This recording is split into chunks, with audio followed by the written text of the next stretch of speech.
All right, thank you for joining us. I'm Terry Kimball with the Chandler Chamber of Commerce, and we are really pleased to bring you this weekly series on how to navigate your business and how to keep you up to speed on this ever-changing market. We are so pleased because this series is brought to you in part by the City of Chandler Industrial Development Authority. And so let me go ahead and get started with our great speakers today. First of all, we have Joel Coen, and Joel is the Chief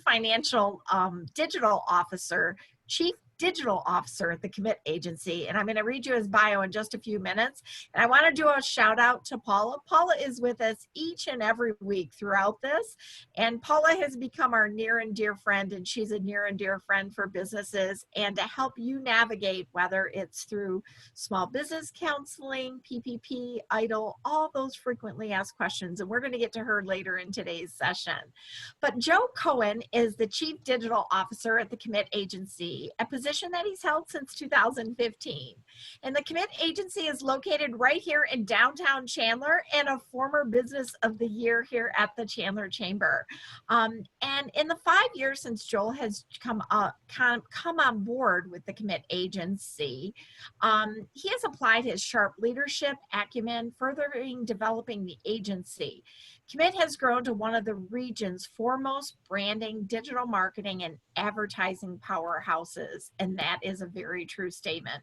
Prior to joining Commit's leadership team, Joel was also the president of Digital Intelligence Agency in Gilbert, which they earned the Gilbert Small Business of the Year Award. Wow, two powerhouses, both award winners. So Joel has worked with local Valley businesses and owners around the community to help companies really flourish through the development of partnerships and local nonprofits and really community-based organizations that are meant to promote ethical business practices. Joel also sits on the Men's Art Council and Seeker Foundation Board. So Joel, I wish you could hear the claps, but thank you for joining us. And I can't wait to hear what kind of tips that you have for our businesses today. So thanks again, Joel. Yeah, you bet. I'm definitely excited, and I appreciate the opportunity to be able to share the information I am with the group today. I will say that some of the things that I'm talking about, if I will do my best to not get too technical, and if I do, please make sure to put in a question that I will be glad to answer at the end of the presentation. I want to make sure that this is as valuable to all of the members that have joined on the call today as possible. With that, I'm going to go ahead and go right into the presentation. Does that work? Great. All righty. So first of all, I mean, obviously you guys just heard about Commit Agency. We are a downtown Chandler organization and have been for quite a long time. One moment, there we go. And so today we're going to talk about resource and recovery, and we're going to cover a couple of different things. We are going to cover tracking everything that you can. Every dollar counts. And small to medium, even large size businesses, this is a big topic, and it's something that it doesn't take a tremendous amount of time to put the practices in place that will allow you to be able to do that. What I find is that when it comes to data and analytics, it's a lot like doing our taxes. It's something that we just don't want to do. In many cases, we leave it up to others to do it for us, but we want to make sure that these pieces that I'm going to show you today are in play for all of our businesses, regardless if you are a brick and mortar or if you are an online business. And then we're going to talk about creating goals for your business overall, and these are going to be mainly focused on creating digital goals. We're going to talk about focusing on conversion, messaging during COVID, and then overall trends that are taking place today. And there are quite a few publications that I've been working with recently on the messaging as well as the trends, and that's an exciting portion I can't wait to share with all of you. So first things first, in this type of an environment, it is critical to make sure that your business has the capability of being able to evaluate how you are exposed online. There is the world of search has been turned upside down. And know when I say the world of search, what I mean is Google search. And the main reason that I will almost always keep to Google is that that represents 93% of all search engine online traffic. That incorporates YouTube as well as part of that percentage. So we primarily use Google as our main central source of truth when it comes to what's happening, but we have seen significant shifts and changes, particularly growth when it comes to overall search. And so when someone lands on your website or your Google My Business profile, you want to make sure that you have all of the methods internally to track that traffic and evaluate what it is that they are doing. What I would say is that when you go into analytics, and I'm going to show you an example here in just a moment, there are a lot of tools that you can use to evaluate your overall performance. And for the most part, almost every business has it available to them now, an online AI system that will make it so you can just ask simple questions as opposed to having to know where you have to go throughout analytics. So I'm just going to real quick go ahead and change my screen so that you can see this example. So if everyone can see this now, what this is I've logged into analytics. And again, this is just a simple code that goes onto your website. And it allows you to track all of the data of users that are coming into your website, where they're coming from, all that good stuff. Know that the values that I'm showing you below here are not actual values for a client. So before you see that, you go, holy cow, he's showing how his client's performance is. That's not a real value, and I'll get into that here in just a moment. But at the very top, you will see a little search bar. And here you can type in just about anything that you want when it comes to understanding your performance as an organization. So something as simple as what pages perform best. And when I type that in, you'll see that there's this little circle and it says enter. On the right-hand side, I can see how my top page by page view shows up. And then there are additional questions that can be asked from there. There are hundreds of thousands of combinations of different questions that you can ask affiliated to that as far as how you are performing. But that is just a real simple way to be able to navigate if you don't want to become an analytics expert. That is something that you can use to help you with that. One other piece I just want to share real quickly with you here is that on the left-hand side, you'll see where it says acquisition and then overview. And I'm going to just decrease the size of this a little bit for everybody. You will see where it shows me where all of my traffic is coming from over a certain period of time. An important thing to do is just see how you are performing on a year-over-year basis, which you can do in the top right-hand corner here. And it'll show you by channel how you're performing.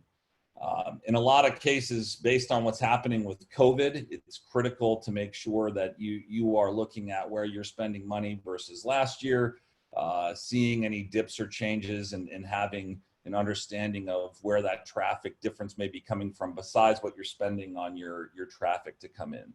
All right.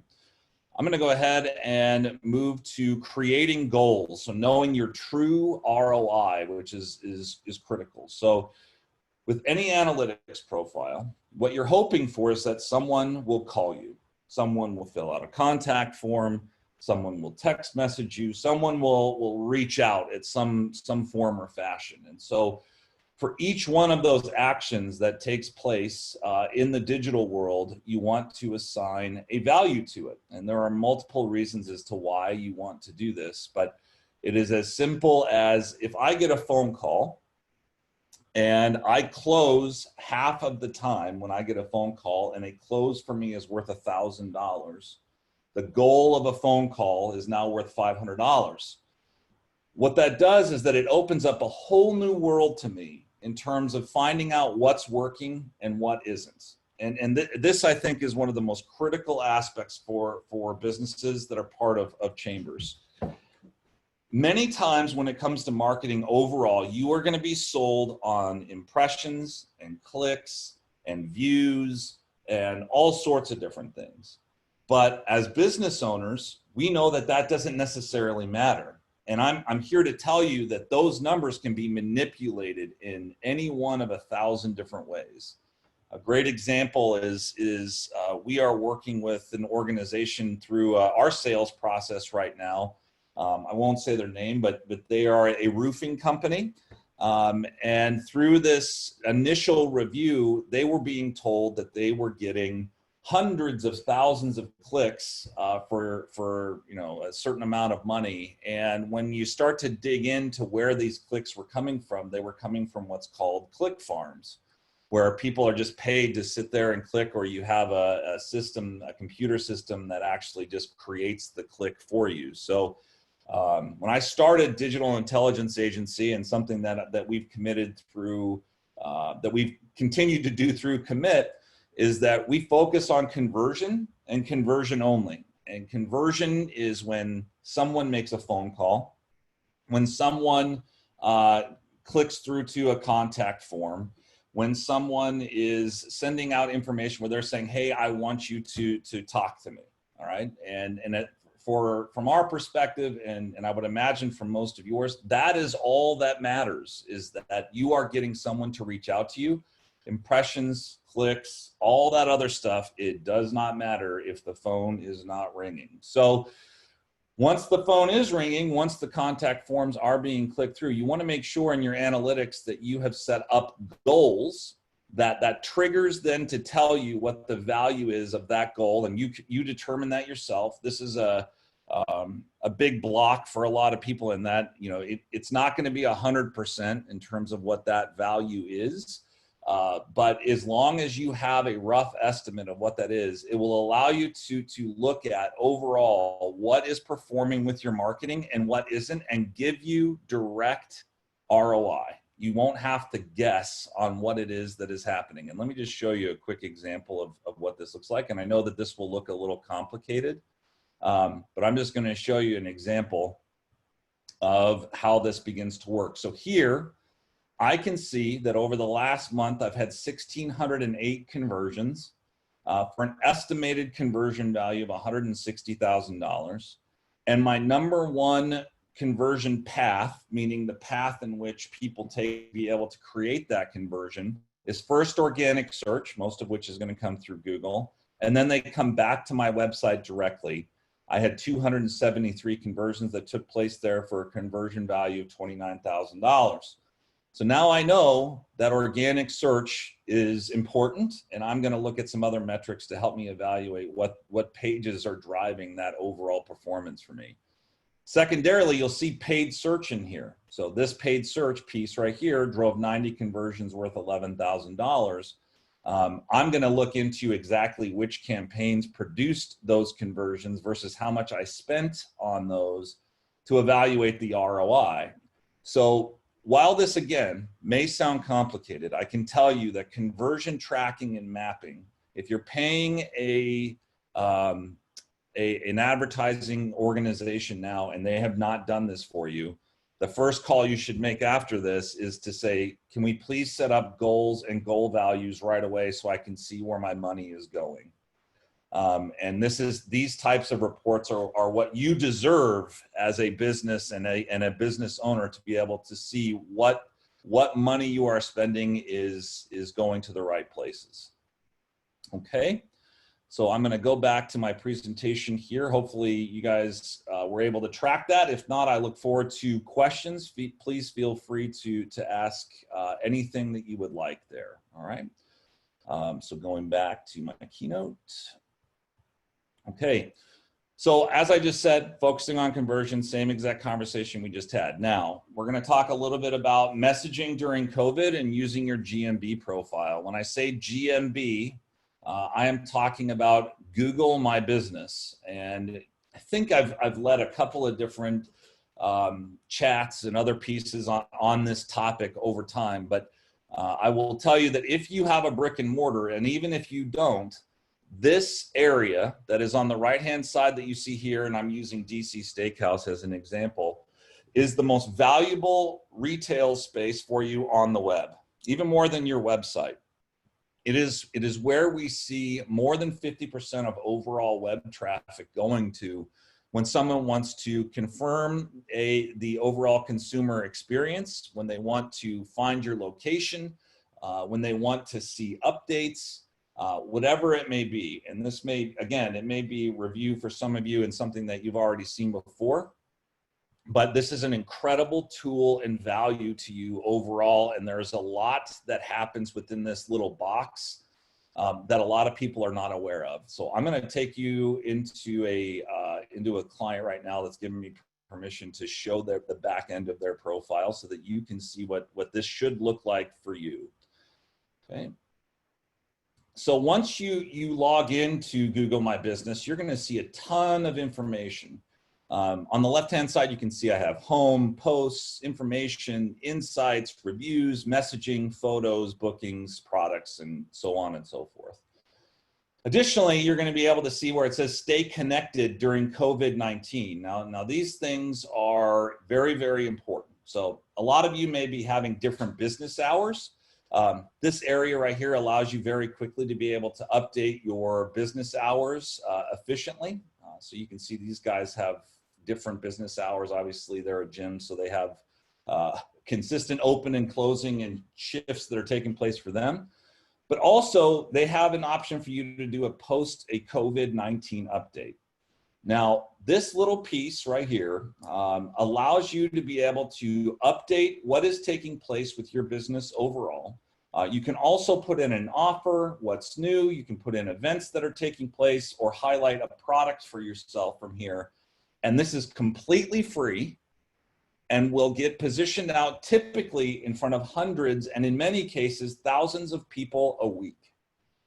I suggest posting to these at least once a week so that you can keep your folks updated. But what individuals and consumers are looking for most right now when it comes to the COVID side are updates related to what are you doing to keep me safe?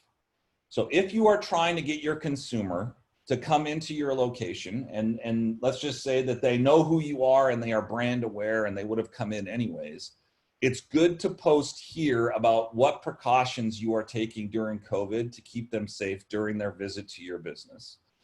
If someone hasn't ever been exposed to your business, and just imagine that you're a restaurant or I'm going to use Sibley's as an example, or a retail location.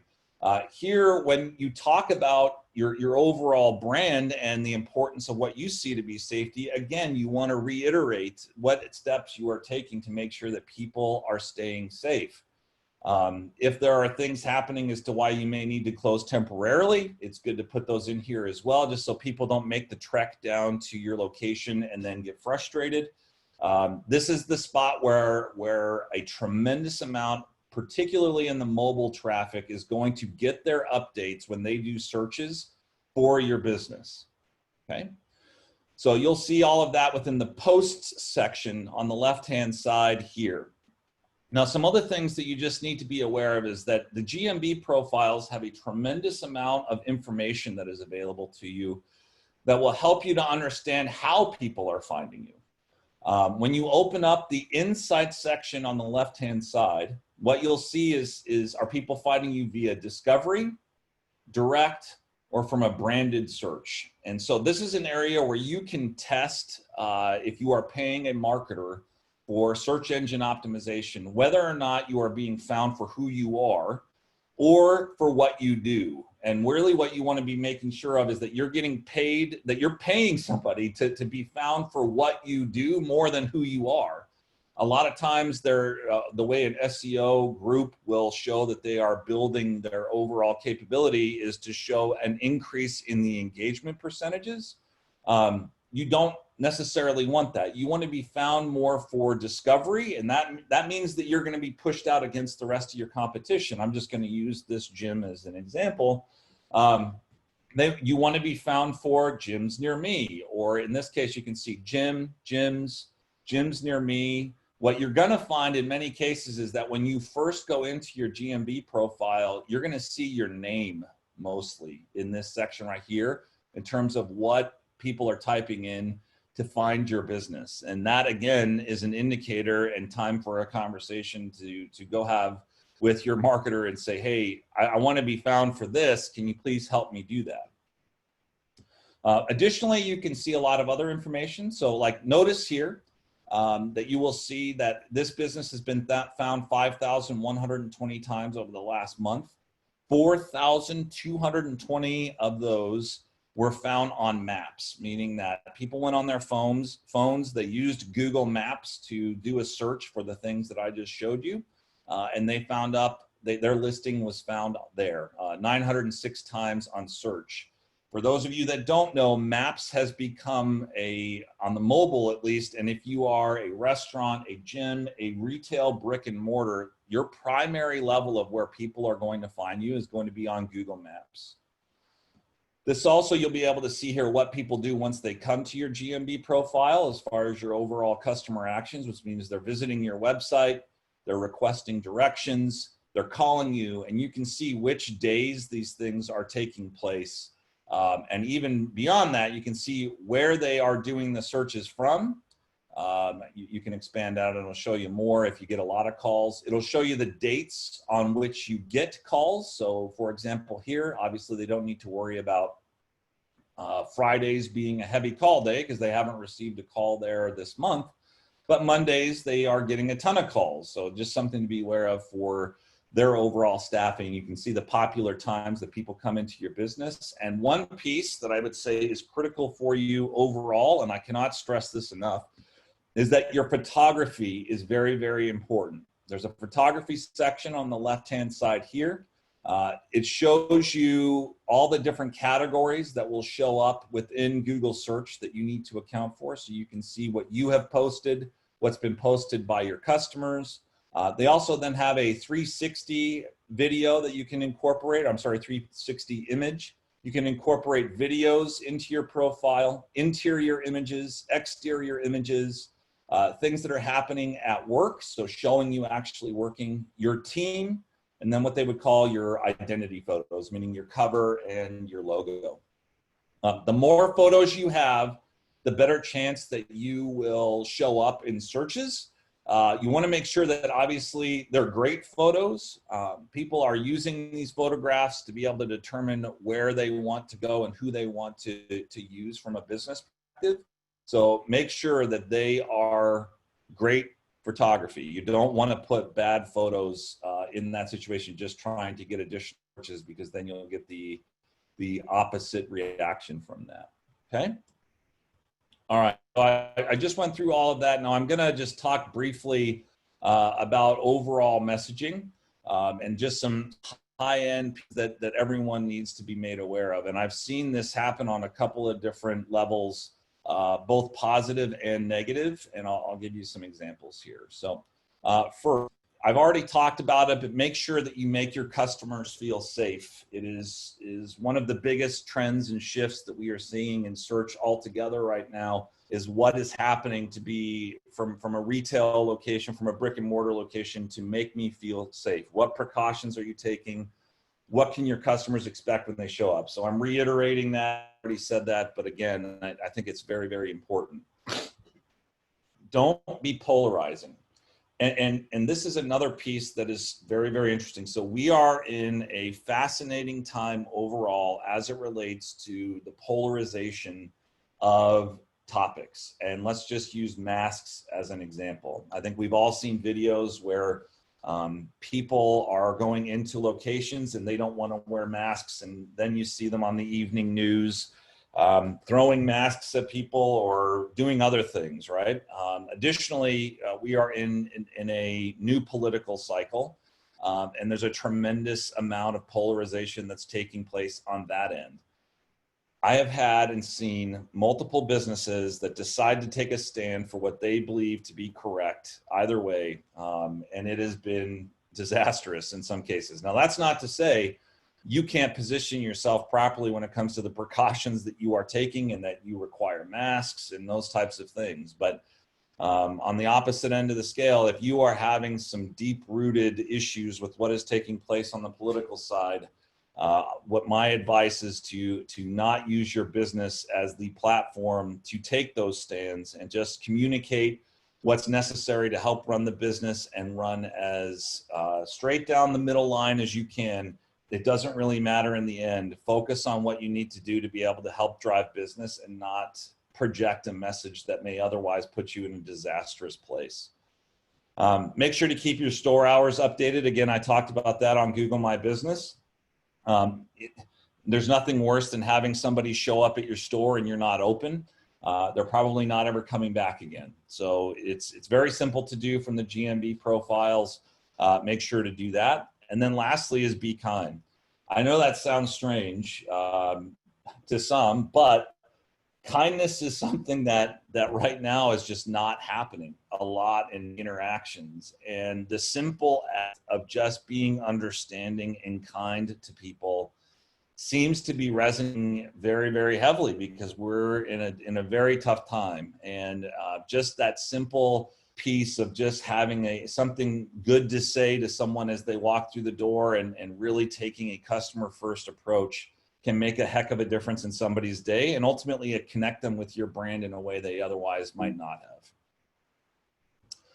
All right, I'm going to close out now. So we're going to talk about COVID trends, and I want to show you guys a tool that is kind of a marketer's secret, but it's something that is available to the public that really anybody should be using to help understand what is happening with all search trends.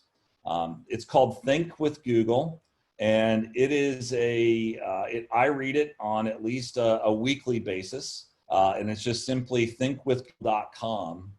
And the portion, I mean, I use multiple topics here in the very top to help me get here, but I'm just going to go to consumer insights, and I'm going to show you some of the more recent trends that are happening so that you can see them and see what I'm talking about on the radio and television and other things. So our recent trends here to say, so as we continue to look at the changes that are happening, and now we have a total mindset shift where people are now staying at home. I mean, billions of people, we're seeing massive shifts and changes in what people are searching. Here you will be able to explore within this section where those shifts are taking place. Some of the more interesting ones that I've been talking about are what to watch is up 1,000%. So that's 11 times what it is today or what it was pre-COVID. So a lot more people are watching videos at home because we have the time to do it and we're stuck in our houses, right? We have a client that is a backyard furniture, a patio furniture client. And what is amazing is that we saw an instant shift into backyard ideas as people began to build up their homes, knowing that they were going to be spending more time there. And that business has actually grown because of COVID. And we have positioned them from a messaging standpoint, from an SEO standpoint, from an advertising standpoint, to take advantage of the fact that people are looking for backyard ideas. You'll see a ton of other things. Do it yourself. So if you have anything related to people doing it themselves when it comes to home improvement, fixing their cars, anything of that nature, you can help to provide additional information on your digital assets, and that will help to get you a better exposure right now. You know, there's some weird ones too, like vegetables to grow and memes and other things that sometimes I can't always necessarily explain it, but it's good to see the shifts and trends that are taking place. But so you may read this and say, okay, well, this doesn't help me a whole lot. It's just giving me kind of a branch and an overview of just some high level pieces. What about something that affects me? Well, there is something called Google Trends that will help you to see what is happening with your business and any trends that may be taking place. So if I just type in restaurant as a topic, and then I go to, I'm going to go to Arizona here. This is going to show me searches that are taking place related to restaurants, the sections associated to on a 0 to 100 scale, what a volume or not volume, I'm sorry, what the interest levels are. And then below it's going to show you related queries, right? And so here you can see restaurants open for dine-in, Arizona restaurants reopening. So this is telling you the intent of searches that are happening now in real time so that you can shift and change your business to evaluate what your consumers are thinking or doing, and you can focus on what's going to help you message yourself a little bit more accurately and properly. You can see that takeout cuisine is up 200%. I think we all know that's obvious from what is going on in the world right now. But what I can say is that if you type in your business, your business category, and you may have multiple categories, shift it over into Arizona, the areas that you serve, and then get down into these related topics and queries, it's going to give you some light overall as to what is happening in your industry related to Google search. And Google search is a direct main line to what is happening with your consumer base overall. So that is some high level view of some things that will help you in the recovery and some things that will help you as a business owner or manager to be more effective in today's environment. Wow, Joel. My head is spinning. I couldn't write fast enough. Everybody who's on today's presentation, we are going to actually send you out his PowerPoint to be able to, and then we'll have a video of this recording. So Joel, this is ever changing on how to, and I know you spend a lot of time on Google for Business. Is there any other tip that you would have businesses really hone into right now? I mean, the GMB profile, obviously, I think it just kind of goes back to being in touch with what is happening with your business. And so, you know, I think, Terry, what I see more than anything else is that with new clients that come on board with us is that they were not aware, in many cases, in some cases, these are big businesses, of the basic analytics of what was happening. What were their consumers thinking? What were they doing once they were interacting with their digital side? And so I would say, even though it may not be people's favorite thing, understanding and knowing how people are interacting with your business on multiple levels is essential to your success. It's all about the data and taking a look at that. And, you know, that's one of the things, and I know Paula is going to talk, obviously she does on PPP and IDLE and all of those kinds of things. But one of the things with our score with our SBDC and those counselors is they take a look whether when you're counseling a business and whether it's through your financials, looking at the data and statistics, when it looks at your marketing, really taking a look at that, knowing who your customers are. We are now all pivoting, and our customers are no longer just the people that walk in our front doors. They're all over. So that is critical as we continue to move this forward. So questions from the audience. Love this. Thanks for the info. That's great. Don't be afraid. I know everybody's heads are kind of still, whoa, he just hit me with a lot of information. And so this is the other thing. As you know, you talked about making sure that people change it on their your hours of information, for instance. I think that that is key critical right now, whether it's online, also on your website, also posting that on your door, because you are still going to get those people that come to your door. And if you have limited hours, that's key critical that we want to be able to do that. Boy, another one. Thank you so much. See, Joel, you have people reeling it. Videos versus pictures. What is a good balance? That's a great question. So it is, there's a basic rule within Google, and we follow it as well. And it is, you want to do three things for your users. You want to help them faster, you want to know them better, and you want to wow them everywhere. And so the wow them everywhere gets into videos versus pictures. So there has been this mindset shift that I have seen that videos are far more effective than photos. And in some cases that is true. I can tell you about 3 years ago, we had a very large client that we ran a test with across multiple levels on photos versus videos. And we found that the photos were far more effective. Now that doesn't mean that that's going to be the case for everybody. But what I can say is that the quality of what you position out there and the value of the content is truly what's going to drive your conversion. So if you have a video that is, let's just say you're a real estate agent and you're talking about closing procedures. A, is that something that somebody cares about? B, is it engaging in how you're communicating it and questions that people are really asking? And C, what is the quality of it, right? The audio quality, the video quality, is it something that's truly important, or are you producing it just to produce it? On the photo side, again, great photography is absolutely critical. And if you just position out photography to have pictures, it's the same as what I was saying about videos. It's not going to be successful. So I'll close that out by saying videos in the right spot, photos in the right spot, high quality across the board. That is what is important. I would not focus on one or the other. I would just make sure that it's valuable to my potential consumer as much as possible, either way. I do have a question on the video component. Is it important to have the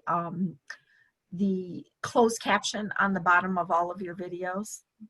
I mean, so YouTube will do that for you in a lot of cases. And I suggest, I mean, we upload just about everything that we do into that account anyways, because of the SEO value to it. So YouTube is a great platform to be able to put your video on. It automatically will apply the option for closed captioning. Many people don't know that the content that you produce for YouTube, Google actually reads what you say to determine what you should be positioned for from an SEO side. So there are multiple reasons as to why you would do that, but I would just say that so you don't have to go through the pain of potentially adding all that information, know that Google will do that automatically for you and your users, and it just will save you a lot of time. All right. It says, please repeat, help them faster, ... Wow, help them everywhere. What was the second mention? Yeah. So in order, it is help them faster, know them better, and wow them everywhere. Here's what the know them better means, is that if you're trying to reach everybody, the chances of you landing the client that you're looking for is going to be fairly slim. So your messaging needs to represent the consumer that you are trying to reach, not making everybody happy. So if I am a luxury real estate agent and my main focus is in Northern Chandler, and I know that my price points are between $800,000 and $1.2 million, I'm going to look at where the influx of individuals are coming from to those locations, both in state and out, and make sure that I'm marketing to those individuals with branding and messaging that makes sense to them. Wow, great information. We are going to put Joel's contact information in the Commit Agency on our to everybody who's here, because I want you to reach out to him for more questions, because this is the other thing. And Joel, I'm going to put you, I know that we'll have Commit involved, but we are going to be doing a social media summit at the end of September, beginning of October. And so we would love to have your expertise, because you, everybody needs more marketing tips right now, and it's ever changing, and this is the need. Just as you need an accountant and a CPA, this is why you need people that also who have that expertise. So thank you so much. If you want to keep those questions coming, but we are going to switch over to Paula. Paula with the SBDC. And Paula, thank you so much. You are a faithful participant every single week. So what's the latest with PPP and IDLE? All right, so it's been a pretty quiet week, but we shall see what comes here the next couple of days. Let me share my PowerPoint with you here real quick. Can you see the PowerPoint? Okay, so let's see, just a quick update on that PPP. The application date is only extended until the 8th, so if you are still interested in that PPP loan, you might have a chance to get it. I would say don't delay and contact a lender right away to see if they're offering that. But you have a couple days. You do have to apply for a lender for this. And if you're looking for some more information, you can go to that SBA.gov website to learn more about that program. Now, we're getting still a lot of questions about this loan forgiveness. Many of our clients have received the PPP funding and they're asking about, when do I have to get through this forgiveness process? Well, first of all, the first thing you should do is make sure once you've used those monies, reach out to your lender and let them know that you're ready for the forgiveness process. And according to the documentation from the SBA, just as far as guidance goes, you do have 10 months after the last day of that covered period. It's either the 8-week or the 24 weeks to get through this forgiveness process. So there is some time. There's no need to panic right away. There is some time to get through the forgiveness process. I did want to share with you, if you're interested in this, in documentation around this, rather than just showing you the link, let me go ahead and share with you. I'm going to stop sharing that and then share with you the location of where you can find these documents.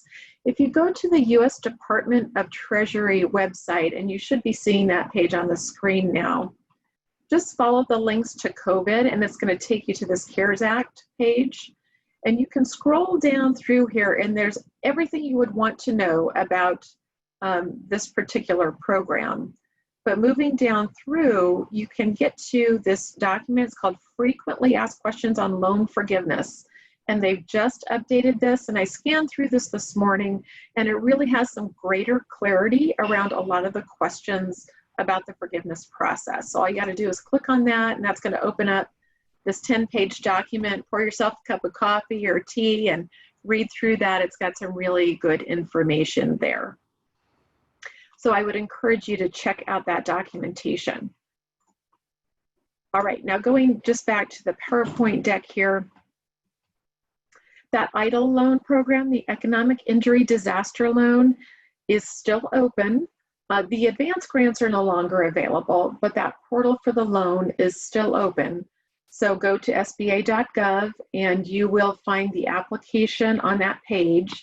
We are hearing that for those applying for new loans, going in and applying, it's taking they're processing pretty quickly.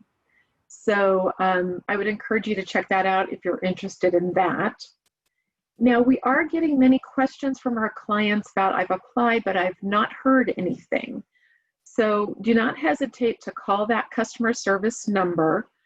If you don't get results on the first call, be persistent, call again, maybe ask to speak to a supervisor. We do hear that, in some cases, they might have that application, but maybe they can't confirm a bank account number, or there's a question about some information from the application. So you want to make sure and reach back out and follow up about the EIDL application if you still have not received anything from them. Now of course, this week we're waiting for Congress to make some decisions around what they're calling the HEALS Act. There may be some additional programs coming, maybe a few more things on the PPP forgiveness process. So stay tuned for that. And then just switching over to SBDC services, we're the Maricopa Small Business Development Center. We do provide no-fee counseling, and we're able to do this because we are funded by the SBA at the federal level and then locally by Maricopa Community Colleges.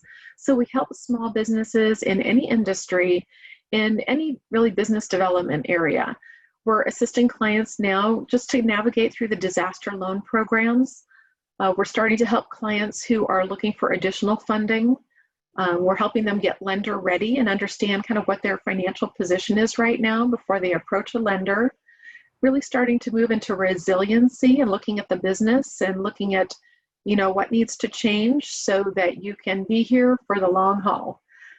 We also offer, expertise in export, international trade, government contracting, many different areas. So please reach out to us to request our counseling. It's very easy. You just go to maricopa-sbdc.com and you'll click on that request counseling, complete a very simple form, and then that will get you into the system. You'll be assigned an initial counselor, and we would love to sit down with you and just kind of explore your business with you, identify, what challenges you have, what areas of need you have, and we'll see how the SBDC services can fit to help your business sustain and just grow in the future. So here again is that main page, maricopa-sbdc.com for counseling. So hopefully we'll see you soon. And thanks again, Terry, as always. And hopefully we'll have some updated information next week. I'm keeping my fingers crossed. So let's go ahead and questions for Paula. All right, let's see here. I'm looking down in the chat. Yep. I don't see anybody. So Okay. Paula, I'm going to ask you one. Yeah. So I know that we're going through on this forgiveness, and I know that the SBA just recently put out kind of a frequently asked questions, and we're going to put that on our business resource page. What is one of the biggest questions that you're getting asked right now? I think one of them is, on forgiveness is, when do I need to get this done? Right? That's one of the first ones. So like I said, there is some time. You have up to 10 months to do that, I would say. And then still just the guidelines, maybe around that 60-40%, that payroll. Oftentimes we get questions around, well, I've tried to bring staff back. I've made an offer, but they've declined. So what do I need to do? How does that impact my forgiveness? So I think in those situations, it is important to document. So if you have, offered to bring someone back, keep the documentation of the offer. If they've declined it, keep the documentation of the decline. And then make sure there's that recording requirement to unemployment, that you report that. So keep your documentation, because you will need to keep that on file for forgiveness. Well, I think those are just a couple of the key questions right now that come up around forgiveness. So one of the things that obviously we're all pivoting to, either this new virtual world. One of the things that SBDC has done really well is you've continued to counsel those businesses.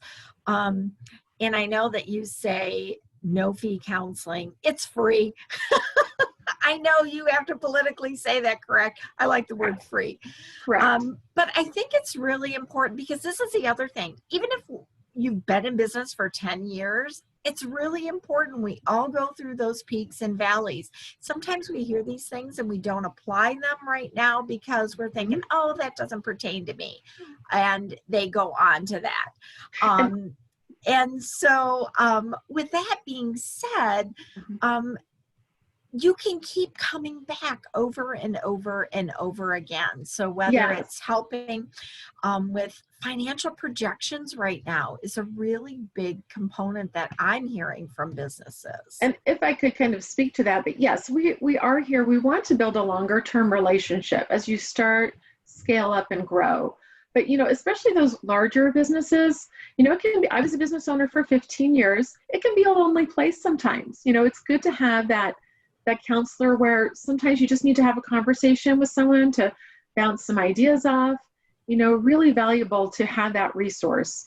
Absolutely. We have, industry reports from Profit Sense for financial benchmarking data, which we provide to our clients every year or as needed. So that's where we can, gather these reports, and you can actually compare your income statement, your balance sheets in those ratios to what others in the industry are doing. So again, every year we provide that. IBIS Industry World Reports, as you're looking every year, where you need to take the business, what's happening in those trends. But we help in all those different areas, from the larger small business to those who just have that idea and they just need direction about what to do next. Absolutely. And of course the funding, just looking at those funding options and really assessing what is your position, so that as you approach a lender or plan your funding strategy, maybe what do you need to do to get ready? Or then who are the lenders that are going to be a good fit for your needs? Because there are so many places you could go. So we help to get you more quickly to those lenders that fit your need and your industry. Yeah. Great resources. Well, I know that you guys are there, and I appreciate you being here with us every single week to ask those tough questions. And we know that this is forever changing, and we're trying to make it the simplest that we can for businesses to be able to do that. So thanks again, Paula, and your continuing to support. And I want to do another shout out to Joel. Joel's information, will go ahead and send this link for today's presentation so you can refer back to it. It will also be on our Chamber's business resource page, as well as on those of you that are participating. Again, thank you for joining us. This program is brought to you in part by the City of Chandler Industrial Development Authority. And we want to thank them for their efforts in really helping to continue to help small business. So join us next week, and we will have Paula again with us with SBDC, as well as we're going to hear on how to navigate childcare, especially in hearing from some of our school and what some of those other program offerings that you can offer to your employees as alternative to making sure that as they navigate getting back to school, and how we can navigate keeping our businesses open, because we need them here working, and we need to make it easier for those employees. Thanks again for joining us. I'm Terry Kimball with the Chandler Chamber. See you next week.